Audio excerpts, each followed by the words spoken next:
Hello warriors, मी सुप्रिया आणि तुम्ही पाहत आहात warrior Supriya educational channel where future warriors will be made. खरं तर इडियम्स अँड फ्रेजेसचं जे लेक्चर असतं ते आठवड्यातून 3 वेळा होतं, बट मागच्या वीकमध्ये हे लेक्चर्स आले नव्हते आणि त्याच्या मागच्या वीकमध्ये पण एकच लेक्चर आलं होतं. त्याचं रिझन हे होतं की माझी तब्येत ठीक नव्हती आणि तब्येत ठीक नसतानासुद्धा चॅलेंजचे जे स्टुडंट्स आहेत त्यांचे काही डिस्कशन सेक्शन असतील किंवा त्यांचे काही व्हिडिओ लेक्चर्स जे आहेत ते रेकॉर्ड करणं मला गरजेचं होतं. सो जी काही थोडीफार एनर्जी शिल्लक राहत होती ती मला तिकडेच इन्व्हेस्ट करावी लागत होती आणि म्हणूनच इडियम फ्रेजेसचं जे लेक्चर आहे ते आलेलं नव्हतं. पण तुमच्यापैकी बऱ्याच जणांनी कमेंट करून किंवा टेलिग्रामवरती मेसेज करून हे विचारलं की मॅम इडियम्सचं लेक्चर जे आहे ते का येत नाही आहे, आणि कुठेतरी त्या कमेंट वाचून छानही वाटलं, कारण तुम्ही लोक रेग्युलरली लेक्चर्स फॉलो करताय याचा एक आनंद झाला. सो आज आपण परत ती सिरीज कंटिन्यू करतोय आणि इथून पुढे आपण ज्या काही उरलेल्या आपल्या इडियम फ्रेजेस आहेत जिथे आपण 500+ जे टार्गेट ठेवलेलं आहे ते कंप्लीट करण्याचा प्रयत्न करणार आहोत. सो डिफिकल्टला इझी आणि बोरिंगला इंटरेस्टिंग बनवूया. चला warriors, English idioms and phrases शिकूया. सो आजच्या लेक्चरमधली पहिली जी इडियम आहे, आता आजच्या ज्या इडियम्स मी घेणार आहे याच्यामध्ये मी कुठलेही पिक्चर तुमच्यासोबत शेअर करत नाही आहे, बट स्टील मी तुम्हाला गॅरंटी देते की आजच्या लेक्चरमध्ये ज्या आपण 30 इडियम्स पाहणार आहोत, 30 इडियम्स पाहणार आहोत, त्या या लेक्चरनंतर तुमच्या तोंडपाठ झालेल्या असतील, कारण आपण त्या पद्धतीने त्या लक्षात ठेवण्याचा प्रयत्न करणार आहोत. सगळ्यात पहिली इडियम आहे like 2 peas in a pod. आता पीज म्हणजे काय असतं तुम्हाला माहिती आहे, वाटाणे. So 2 peas in a pod म्हणजे काय, तर एक जी काही वाटाण्याची शेंग असते, आपण इमॅजिन करूयात की ही जी काही शेंग असेल, आता ही अशी असेल, इमॅजिन करा. याच्यामध्ये असणारे जे वाटाणे आहेत ते कसे आहेत, सगळे सारखे आहेत. मराठीमध्ये खूप छान एक म्हण आहे पहा, एका माळेचे मणी, म्हणजेच very similar to each other.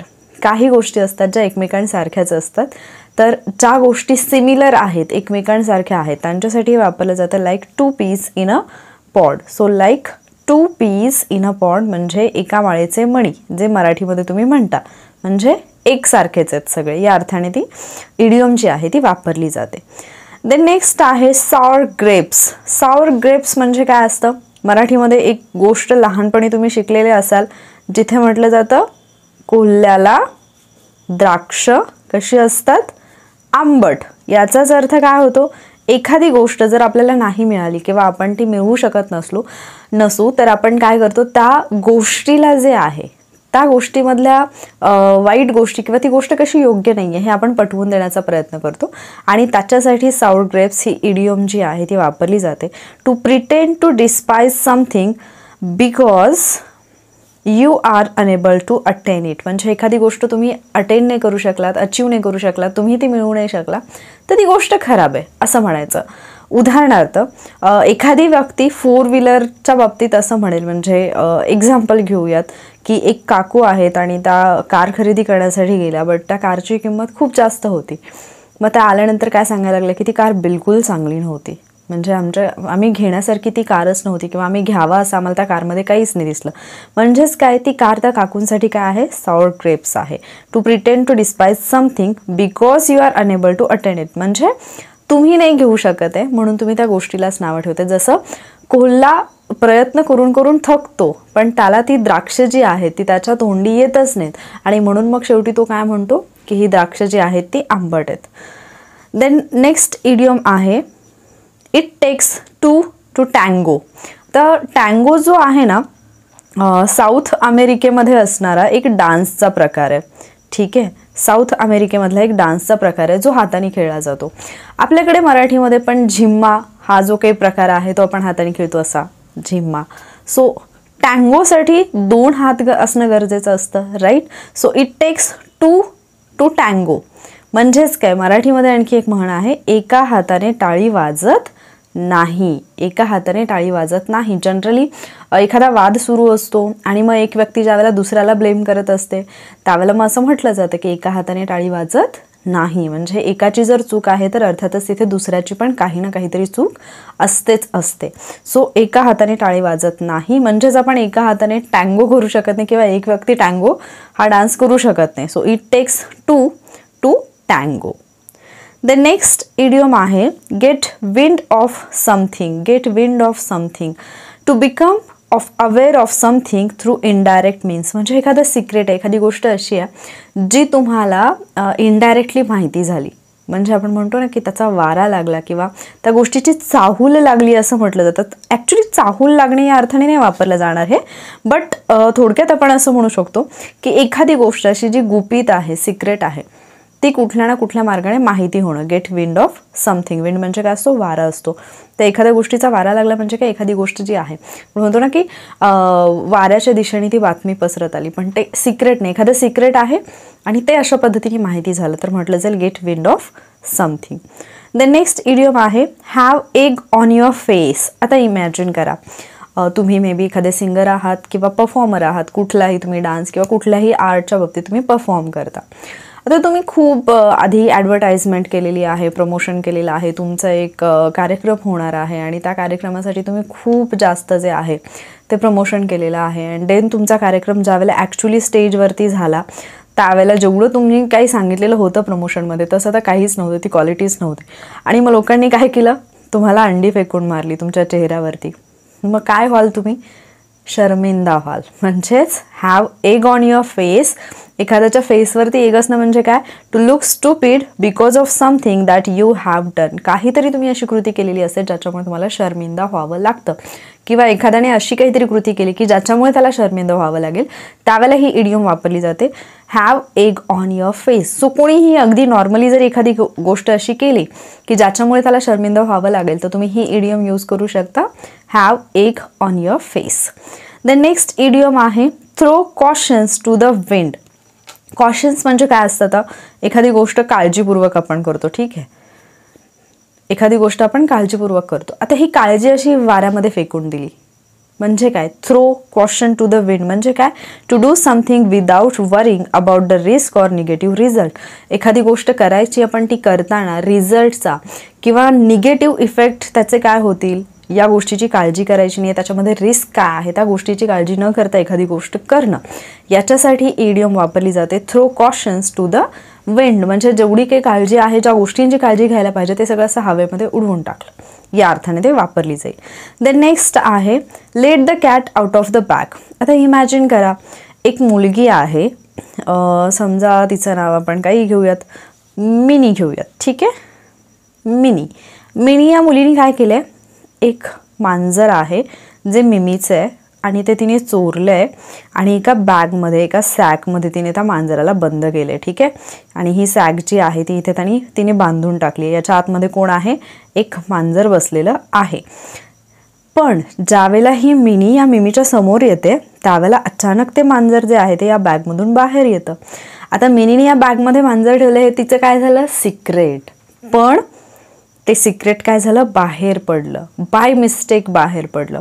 So reveal a secret by mistake म्हणजेच काय? Let the cat out of the bag. म्हणजे एखादी गोष्ट आपल्याला सिक्रेट ठेवायची असते पण न कळत ती आपल्या तोंडून बोलली जाते, बाय मिस्टेक आपण ती सांगून टाकतो, तेव्हा म्हटलं जातं let the cat out of the bag. ही आहे इडियम. द नेक्स्ट आहे saving for a rainy day. आता समजा एखादी पुअर फॅमिली आहे, गरीब लोक आहेत आणि त्यांचा जो व्यवसाय आहे तो कदाचित फक्त उन्हाळी दिवसांमध्येच चालतो. मग ते काय करतील? पावसाळ्यामध्ये त्यांना घरातून बाहेर पडणं शक्य नसतं. मग ते काय करतील? उन्हाळ्यामध्ये जे काही कमवतील ते थोडेफार पैसे जे आहेत ते अशा दिवसांसाठी साठवून ठेवतील ज्यावेळेला त्यांना कदाचित अचानक गरज भासू शकते. आणि अशी गरज कधी भासू शकते? मे बी रेनी डेजमध्ये भासू शकते. सो टू सेव्ह मनी म्हणजे काय? Saving for a rainy day म्हणजे काय? To save money for a time when it might be needed unexpectedly.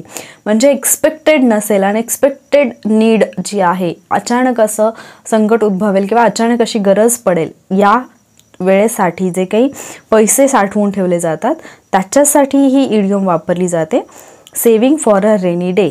Important आहे, यापूर्वी प्रश्न याच्यावरती येऊन गेलेला आहे.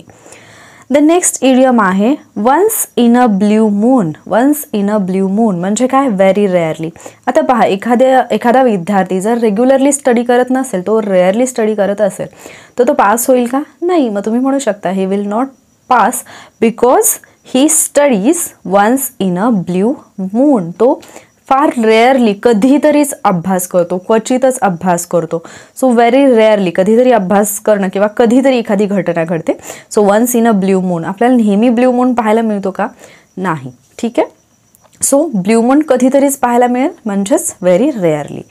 द नेक्स्ट इडियम आहे get a taste of your medicine. Get a taste of your medicine. आता पहा, एखादा डॉक्टर आहे, डॉक्टर आपल्याला मेडिसिन देतो, औषध फार कडू आहे, पण डॉक्टर म्हणतो नाही नाही घ्यावंच लागेल, तुम्हाला आजार झाला. आता ज्या आजाराने तुम्ही त्रस्त आहात सेम आजार डॉक्टरांना झाला. डॉक्टरांना काय करावं लागेल? तीच मेडिसिन घ्यावी लागेल. तुम्ही काय म्हणाल? नाही नाही आता तुम्ही पण घ्या, इतकं कडू औषध आम्हालाच पाचता काय, तुमचं औषध आता तुम्ही पण घ्या. म्हणजेच काय, थोडक्यात तर जशाच तसे. To have the same unpleasant experience that they themselves have given to someone to show them how bad it is. म्हणजेच एखाद्या व्यक्तीने दुसऱ्या व्यक्तीच्या बाबतीत असं एखादं कृत्य केलेलं असेल आणि तेच कृत्य ज्यावेळेला दुसरी व्यक्ती त्या पहिल्या व्यक्तीसोबत करेल फक्त एवढं दाखवण्यासाठी की ते खरंच किती बॅड आहे, तो एक्सपिरियन्स किती बॅड आहे, त्याच्यासाठी जी इडियम वापरली जाते ती आहे get a taste of your medicine. म्हणजे समजा डॉक्टरांनी जबरदस्तीने तुम्हाला ते मेडिसिन दिलेलं आहे तर तुम्ही परत डॉक्टरांना तेच मेडिसिन घ्यायला होतं, म्हणजे तुम्ही जशाच तसे वागता. आता ॲक्च्युली हे मेडिसिनशी रिलेटेड नाही आहे, हे इन जनरल आहे की एखादी व्यक्ती असं काहीतरी कृत्य करते ज्याच्यामुळे समोरच्या व्यक्तीला त्रास होतो, तर समोरची व्यक्ती त्याच प्रकारचं कृत्य करून त्या व्यक्तीला दाखवून देईल की तुमच्या वागण्यामुळे असा असा त्रास होतोय, तर जशाच तसं वागणं. But get a taste of your medicine असं दिलेलं आहे, त्याचा मराठीतून जो अर्थ होतो तो तुम्हाला कळावा आणि त्या अनुषंगाने तुमच्या लक्षात राहावी ही इडियम, म्हणून मी या पद्धतीने तुम्हाला सांगितलेली आहे. द नेक्स्ट इडियम आहे बिगर फिश टू फ्राय. खूप छान आहे आणि मला खूप आवडलेली इडियम आहे ही. To have more important or more interesting thing to do. म्हणजे एखादी गोष्ट तुमच्यासाठी तुम्ही करण्यासाठी मोर इम्पॉर्टंट आहे, म्हणजे जास्त इम्पॉर्टंट आहे किंवा जास्त इंटरेस्टिंग आहे. समजा तुम्हाला अभ्यास करायचा बट तुमचे फ्रेंड्स जे आहेत ते म्हणतात नाही नाही चल आज आपल्याला बाहेर फिरायला जायचं आहे. देन तुम्ही त्यांना काय म्हणाल? तुम्ही असं म्हणाल का नाही नाही मला अभ्यास करायचा आहे? तुम्ही जर असं म्हणाल तर ते म्हणतील अरे आम्ही फिरणार आणि तू अभ्यास करणार, बिलकुल नाही, तुला आता फिरायला यावंच लागेल. इन्स्टेड ऑफ दॅट तुम्ही काय म्हणाल? तुम्ही जा, you people go because I have bigger fish to fry. मला मोठावाला मासा जो आहे तो फ्राय करायचा आहे. म्हणजेच काय, तर त्याच्यापेक्षाही इम्पॉर्टंट गोष्ट, फिरायला जाण्यापेक्षाही इम्पॉर्टंट गोष्ट जी आहे ती मला करायची आहे. सो तुमचा स्टडी म्हणजे काय आहे? बिगर फिश टू फ्राय. तुमच्यासाठी ते मोर इम्पॉर्टंट असणारं टास्क आहे. द नेक्स्ट इडियम आहे barking up the wrong tree. Imagine करा 2 झाडं आहेत आणि याच्यातल्या एका झाडावरती मांजर बसलेला आहे आणि इथे एक कुत्रा आहे. या कुत्र्याला भुंकायचं या मांजरावरती, पण तो काय करतोय? या झाडावरती न भुंकता तो या झाडावरती भुंकत आहे, म्हणजे तो चुकीच्या झाडाकडे पाहून भुंकत आहे. म्हणजेच काय, waste one's efforts by pursuing the wrong thing or path to make a wrong choice. म्हणजेच हा कुत्रा किती जरी भुंकला तरी सुद्धा त्याची चॉईसच रॉंग आहे, कारण ते मांजर जे आहे ते कुठे आहे? या झाडावरती आहे. म्हणजेच याची चॉईसच रॉंग आहे. म्हणजेच काय, तर त्याचे जे काही एफर्ट्स आहेत ते अर्थातच वाया जाणार आहेत. सो बऱ्याचदा अभ्यास करतानाही असं असतं की तुम्हाला ॲक्च्युली काय करायचं आहे ते समजत नाही आणि तुम्ही एफर्ट्स तर घेत असता बट ते रॉंग वेनी घेत असता आणि त्याच्यामुळे तुमचा रिझल्ट येत नाही. Barking up the wrong tree. So stop barking up the wrong tree. ठीक आहे. द नेक्स्ट इडियम आहे costs and arm and a leg. म्हणजे हात आणि पायाची किंमत. म्हणजे काय असेल? हात आणि पायाची किंमत. Costs and arm and leg म्हणजे एखादी गोष्ट खूप अत्यंत जास्त महागडी असणे, extremely expensive or excessively pricily. Recently माझ्या एका फ्रेंड ऑर रिलेटिव्ह म्हणू शकता तुम्ही, तिचं लग्न जमलं आणि तिच्या लग्नाची खरेदी सुरू आहे अँड लग्नाची फक्त कपड्यांची खरेदी जी आहे more than 2.5 lakh. Oh my God, म्हणजे 2.5 लाख ही किती मोठी अमाऊंट असते आणि फक्त कपड्यांसाठी लोक एवढा मोठा खर्च करतात. सो अगदी साध्या कपड्यातही लग्न होऊ शकतं, त्यातल्या त्यात जरी भारी घ्यायचं म्हटलं तर एवढे 2.5 लाख. सो पहा, costs and arm and leg म्हणजे एक्स्ट्रीमली एक्सपेन्सिव्ह आणि एक्सेसिव्हली प्राइसली अशी ती गोष्ट आहे. म्हणजेच that costs and arm and leg to her. ठीक आहे. देन नेक्स्ट आहे not her parents. Then next idiom आहे pull the wool over eyes. Pull the wool over eyes. समजा 2 व्यक्ती आहेत एक्स आणि वाय, या वायनी एक टोपी घातलेली आहे वुलनची, ठीक आहे. आता एक्सला काहीतरी करायचं आहे. एक्स काय करतो, वायची जी टोपी आहे ती त्याच्या डोळ्यावरती खालीपर्यंत ओढतो आणि याचं काम करून घेतो. म्हणजे समजा वायची एखादी वस्तू इथे ठेवलेली आहे, वाय आणि एक्स गप्पा मारत बसलेत. एक्स काय करतो, वायची टोपी जी आहे ती डोळ्यावरती ओढतो, म्हणजे त्याचे असे खाली ओढतो आणि ही वस्तू जी आहे ती गुपचूप उचलून स्वतःच्या खिशात टाकतो. म्हणजेच एक्स काय करतोय, याला फसवतोय. Pull the wool over eyes, म्हणजे त्याच्या डोळ्यावरती ती कॅप ओढून, वुलनची जी कॅप आहे ती जी टोपी आहे ती ओढतोय, म्हणजेच तो त्याला फसवतोय. टू डिसीव्ह समवन, एखाद्याला फसवणे, म्हणजेच काय, pull the wool over eyes. To डिसीव्हसाठी आणखी एक इडियम जी आहे ती मागच्या एका सेशनमध्ये मी घेतलेली आहे, आठवत असेल तर ती कमेंट बॉक्समध्ये तुम्ही सांगाल. नेक्स्ट इडियम आहे as right as rain. As right as rain म्हणजे काय, completely well or healthy again.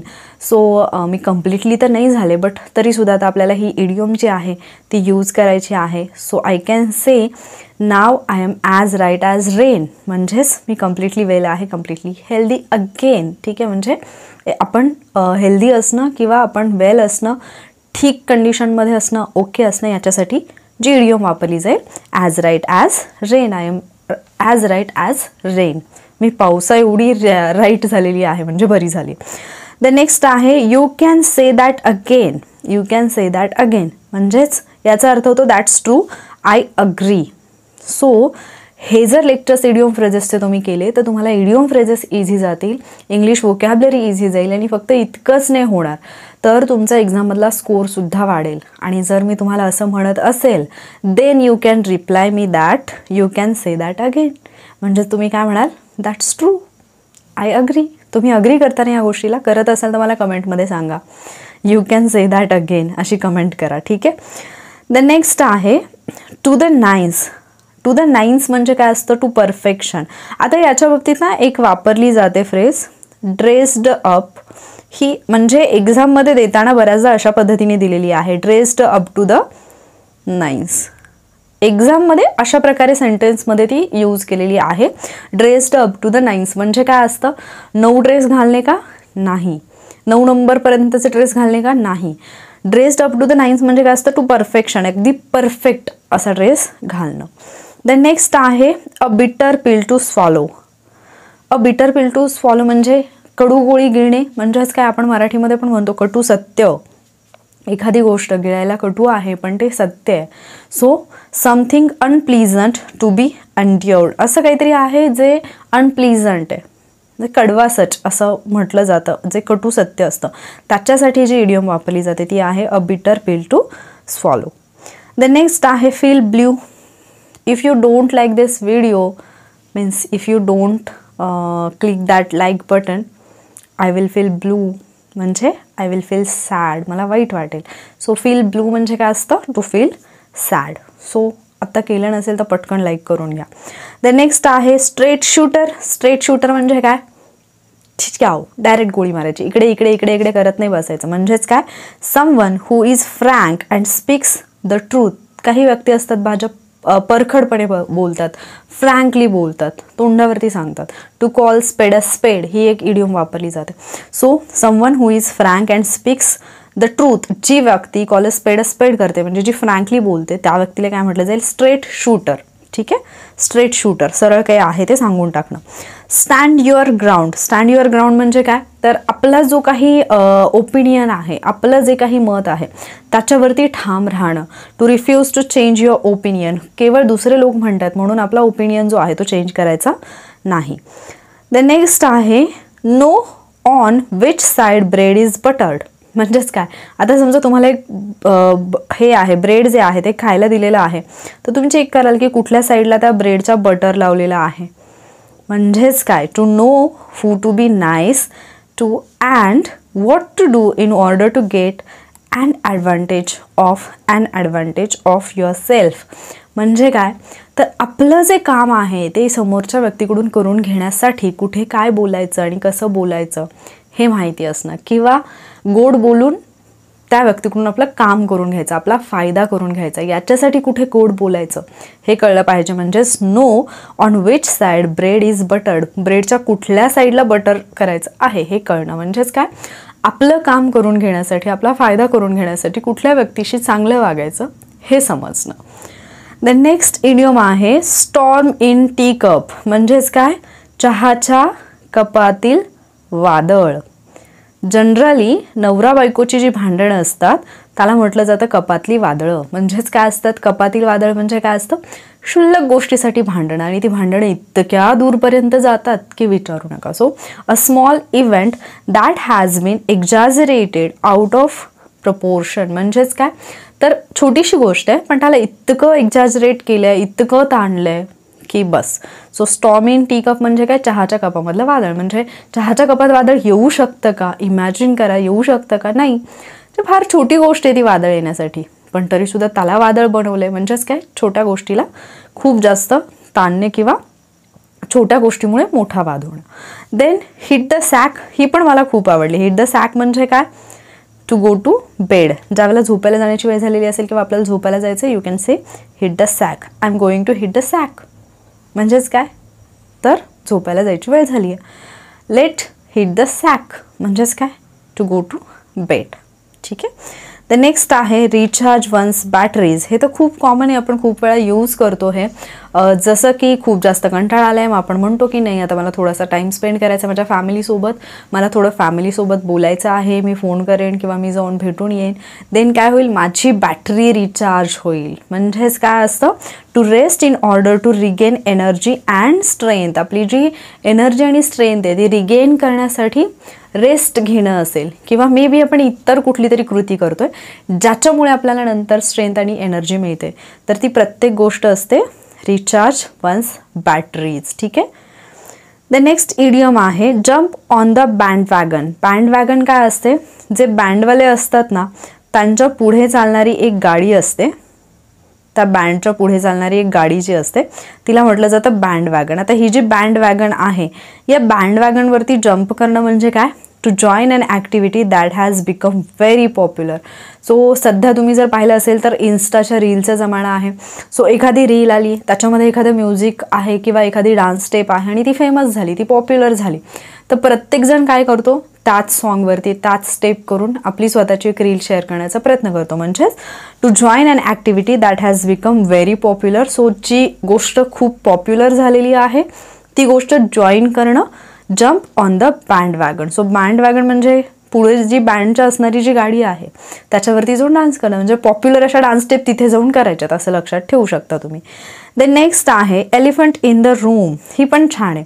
A difficult problem that no one wants to talk about because the subject is problematic or uncomfortable. म्हणजे एखादा problem आहे, पण म्हणजे तो problem आहे तो डिस्कस पण करायचा आहे, पण कोणीही त्या गोष्टीवरती बोलायला तयार नाही आहे, कारण अनकम्फर्टेबल अशी ती गोष्ट आहे किंवा प्रॉब्लेमॅटिक अशी ती गोष्ट आहे. सो तुम्ही इमॅजिन करा की एक छोटीशी रूम आहे जिथे जनरली हत्ती त्या रूममध्ये जाईल हे पॉसिबल नाही आहे, बट तरीसुद्धा त्या रूममध्ये एक हत्ती शिरलेला आहे आणि आता हा खूप मोठा प्रॉब्लेम झाला आहे आणि इकडच्या रूममध्ये मीटिंग सुरू आहे आणि ह्याच्यातल्या प्रत्येक व्यक्तीला माहिती आहे की तिथे हत्ती शिरलेला आहे, पण ना बोलायचं कोणीच नाही बोलत आहे. म्हणजेच elephant in the room.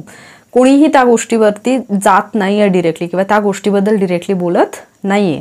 A difficult problem that no one wants to talk about because the subject is problematic or uncomfortable. The next आहे, आय एम सो सॉरी, एकच इडियम जी आहे ती माझ्याकडून रिपीट झालेली आहे. आपण एक्स्ट्राची जी आहे ती मी ॲड करून देईन इथे. ठीक आहे, एक सेकंड. ओके, सो इथे आपण ॲड करतोय sit on the fence. Sit on the fence. Sit on the fence म्हणजे काय, फेन्स काय असतं, फेन्स म्हणजे असतं कुंपण किंवा कंपाऊंड. त्या कंपाऊंडवरती एखादी व्यक्ती बसली, आता ती का बसून राहील तिथे खूप वेळेसाठी, कारण त्या व्यक्तीला कळतच नाही आहे की हे जे काही कंपाऊंड आहे त्याच्या मी या बाजूला जाऊ की या बाजूला जाऊ, म्हणून ती व्यक्ती त्या कंपाऊंडवरतीच बसून राहिली आहे. म्हणजेच ती व्यक्ती कशी आहे, द्विधा मनस्थितीमध्ये आहे, कन्फ्युजनमध्ये आहे, अनेबल टू टेक डिसिजन आहे. सो ज्यावेळेला एखादी व्यक्ती द्विधा मनस्थितीमध्ये असते त्यावेळेला त्या व्यक्तीसाठी वापरलं जातं सिट ऑन द फेन्स, ही इडियम वापरली जाते. द नेक्स्ट इडियम आहे take it with a pinch of salt. Take it with a pinch of salt म्हणजे काय, to view something with scepticism or not to interpret something literally. म्हणजेच काय, तर एखादी गोष्ट अशी आहे की you do not believe it is completely true, म्हणजे ती गोष्ट कम्प्लिटली ट्रू आहे हे तुम्ही बिलीव्ह नाही करत. त्या गोष्टीसाठी वापरलं जातं take it with a pinch of salt. म्हणजे समजा एखादी गोड अशी कुकी आहे जी तुम्हाला खायला दिली आहे, बट त्याच्यामध्ये थोडंसं मीठ आहे असं तुम्हाला वाटतं की मिठासोबत ही कुकी आहे, सो तुम्ही कम्प्लिटली बिलीव्ह नाही करत आहात की ती स्वीट आहे.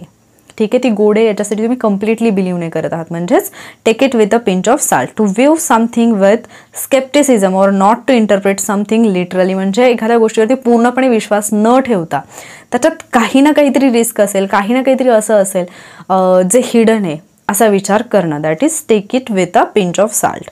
And then the last one, ही पण मला आवडली. ब्रेक अ लेग म्हणजे काय, पाय मोडायचं का नाही. ब्रेक अ लेग म्हणजे to wish someone good luck. So actually to break a leg खूपच छान आहे, गुड लक. ठीक आहे, देन आय कॅन से तुम्ही इंग्लिश शिकत आहात, इंग्लिश वोकॅबलरी शिकत आहात, इडियम फ्रेजेस शिकत आहात. So break a leg students. ठीक आहे, ब्रेक अ लेग म्हणजे काय, to wish someone good luck. So तुम्हाला good luck. Break a leg असं मी म्हणते तुम्हाला, कारण तुम्ही ज्या काही इडियम फ्रेजेस आहेत त्या व्यवस्थितपणे शिकताय आणि तुमच्या त्या लर्न पण होत आहेत असा मला विश्वास आहे. सो आपण आता काय करणार आहोत, क्विकली रिवाईज करणार आहोत. जेवढ्या इडियम फ्रेजेस ज्या आहेत त्या आज आपण घेतलेल्या आहेत. जवळपास 30 इडियम्स ज्या आहेत त्या आपण आजच्या सेशनमध्ये घेतलेल्या आहेत. आणि त्या खूप जास्त झाल्या असं वाटत असेल तरी पण सांगा, किंवा जर असं वाटत असेल की नाही मॅम ठीक आहे 30 ते आम्ही एका लेक्चरमध्ये करूच शकतो. पहिली होती like 2 peas in a pod, एका माळीचे मणी, सारखेच असणे, very similar to each other. Sour grapes म्हणजे काय, कोल्ह्याला द्राक्ष आंबट आहेत. एखादी गोष्ट नाही मिळाली तर तिला आपण काय म्हणतो की ती गोष्ट जी आहे ती आपण टू प्रिटेंड, म्हणजे आपण प्रिटेंड करतो to despite something because you are unable to attain it. It takes two टँगोसाठी 2 व्यक्ती लागतील, म्हणजेच काय एका हाताने टाळी वाजत नाही. गेट विंड ऑफ समथिंग, कशाचा तरी वारा लागला म्हणजे काय, एखादी गोष्ट सिक्रेट आहे जी तुम्हाला माहिती झाली. Then have egg on your face, तुम्हाला अंडी फेकून मारली म्हणजे काय, तुम्ही शर्मिंदा व्हाल. So to look stupid because of something you have done. Then throw caution to the wind, काळजी जी आहे ती अशी वाऱ्यात सोडून दिली म्हणजेच काय, to do something without worrying about the risk or negative results. Then let the cat out of the bag, आपण पाहिलं मिनीच्या बॅगमधून कॅट बाहेर पडलं म्हणजेच काय, तर सिक्रेट जे होतं ते लपून नाही राहिलं, ते बाय मिस्टेक बाहेर पडलं. Reveal a secret by mistake. Then saving for a rainy डेसाठी सेव्ह करणं म्हणजे टू सेव्ह मनी, कशासाठी, ज्यावेळेला अनएक्सपेक्टेडली एखादी नीड येईल तर त्याच्यासाठी मनी सेव्ह करून ठेवणं. Then once in a blue moon म्हणजे व्हेरी रेअरली, इझी होतं आहे. Get a taste of your medicine, जशाच तसे वागणे, डॉक्टरांनी मेडिसिन दिली आता तुम्ही पण टेस्ट करा म्हणायचं डॉक्टरांना, सो जशाच तसे. Bigger fish to fry, timepass कुठेही करायचा नाही आहे, माझ्याकडे टाइमपाससाठी वेळ नाही आहे because I have bigger fish to fry. Then next आहे barking up the wrong tree, जेवढे काय मेहनत घेत आहे, जे एफर्ट्स घेत आहे ते ॲक्च्युली रॉंग थिंगवरती घेत असाल तुम्ही तर ते barking up the wrong tree.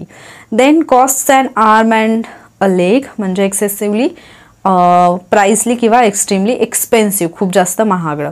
Pull the wool over the eyes म्हणजेच काय, डोळ्यात धूळ झोकणे, टू डिसीव्ह समवन. देन डोळ्यात धूळ फेकणे. Then as right as rain, I am as right as rain म्हणजे completely well. You can say that again, lecture तुम्हाला फायदेशीर ठरत आहे आणि मला खात्री आहे की याच्यामुळे तुमच्या सगळ्या इडियम्स पार्ट होत आहेत. तुम्ही काय म्हणणार, you can say that again. Yes, that's true. The next आहे to the nines, to perfection. Then a bitter pill to swallow, कडू गोळी, कडू औषध गिळण्यासाठी काय असेल, कडवा सच. फील ब्ल्यू, जर तुम्ही व्हिडिओला लाईक नाही केलं then I will feel blue म्हणजेच काय, to feel sad. Straight shooter, आणि हे मी तुम्हाला ॲज अ स्ट्रेट शूटर सांगते, जसं स्ट्रेट शूटर सांगतो तसं सांगते म्हणजेच काय, someone who is frank and speaks the truth. Stand your ground म्हणजेच काय, to refuse to change your opinion. Then know on which side bread is buttered म्हणजे आपलं काम कसं करून घ्यायचं हे माहिती असणं.